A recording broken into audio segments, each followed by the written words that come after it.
Now, as you will often see on the news, a lot of business will close down, liquidated in X, Y, and Z. Now, many of the news article, I don't think they mention about, what's the reason behind. Besides, business going down under because they owe that much debt or loan, whatever. And I truly believe it's not the one of the case. I believe, it's also just underpaying staff. Now I'm not here to say good or bad about it, but as an employer, if you're running a small business and try to meet the industry award rate, you got underpayment, and this is the outcome: maximum of 10 years in prison. A fine equivalent to three times of the amount of underpayment. So three of them. 150. You see, this is like going crazy for individuals. Fair work legislation amendment closing loophole.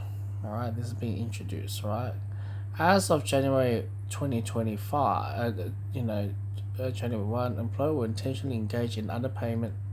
The employers are subject to this area. This is very serious to even know.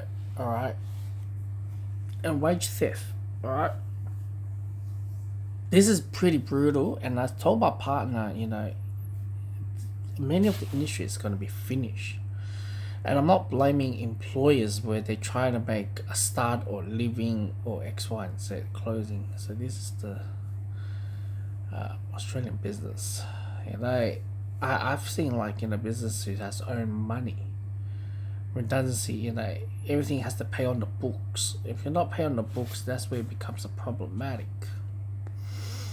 And the more we go through, Baker's Delight owns 1.25 million.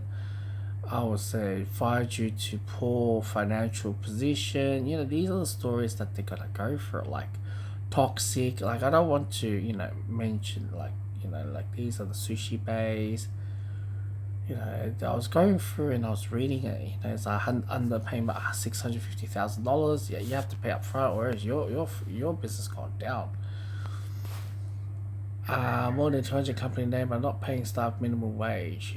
This is, it just got crazy. This is the most important one. All right, this Din Tai Fung I used to go there and eat, and they're creating a fake wage record. They're really underpaid. It's working a great fake record, and many of these areas is like that. Um, it's gonna be very very difficult. Um, they wanting to open a business in a high rental area, and they'll do anything to cut costs and everything like that. I'll say I'm not gonna say anything bad about it, but I'll just pause the video. So there's a popular nightclub in Sydney. You mentioned place of liquidation, and just go through. All right.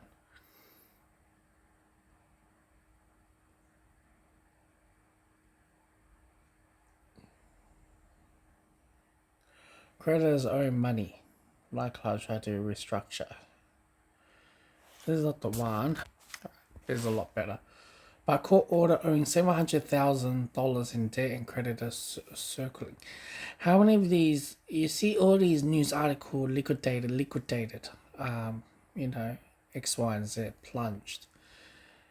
Taxation is owing $600,000, whether it's tax or 85,000 still owing the super as well. So they're not telling the full story, and this also is got to talk about underpaying staff as well, and it's just going even crazy. I think more of this, like business going to liquidate. So there's many ways where business is going to head to. It's either they're going to use AI, or they're going to reduce workers, or just cherry pick the best of the best workers. And this is one of the articles that you just read from the title. The ATO is using AI to detect unpaid super, and it's right 90% of the time. So they're using AI now. So it's not like ATO is having an actual individual to look into this whole thing, but the accuracy to look at the underpayment or staffing, or this is automatically. And where businesses, they have to pay what, 34% tax, 10% GST, or it's a 15% GST. Then they got rent, overheads about how many workers they have to pay them, super, and as well leaves, and the minimum wage increase. And it's just all, like, I know it's all part of business, but it sounds all negative for being an employer, to look at the whole thing. And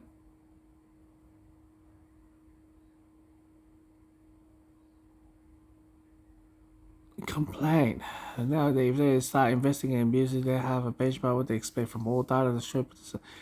And they already know, like, mimic which industry that has low tax or fake employment letters or whatever.